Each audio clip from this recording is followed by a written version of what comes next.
It was supposed to be a quiet retreat. Three friends, Mark, Dana, and Lewis, had rented a cluster of old hunting cabins deep in the Montana woods.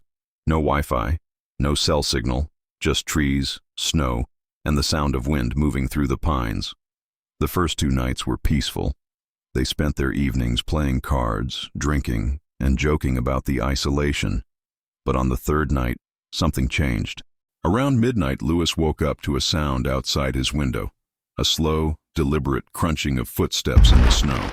He glanced through the glass, but the night was too dark to see more than the outline of trees. He assumed it was a deer and went back to bed. But then came the knocking. It wasn't on his door, but on the cabin next to his, where Mark was sleeping.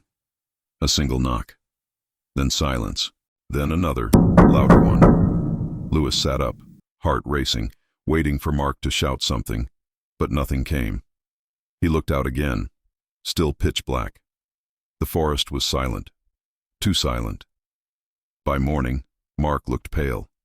He said someone, or something, had walked around his cabin all night, slow and heavy.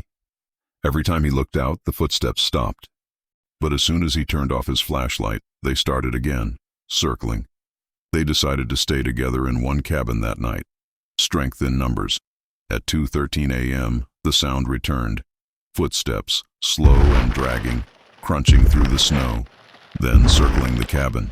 Once, twice, over and over. Dana whispered, "It's just an animal." But then the footsteps stopped, right by the window. Mark turned his flashlight toward it and saw a face, human-shaped but wrong, too pale, too still. It stared through the glass, not moving, not blinking. Then it smiled. The light flickered. The face was gone. The next morning they found footprints, human, bare, circling all 3 cabins in perfect loops.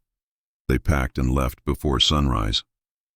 But as Mark drove, Dana looked out the back window and saw a figure standing at the tree line, motionless in the snow, watching them go. If you ever rent a remote cabin, remember, sometimes it's not the isolation you should fear. It's what's already there.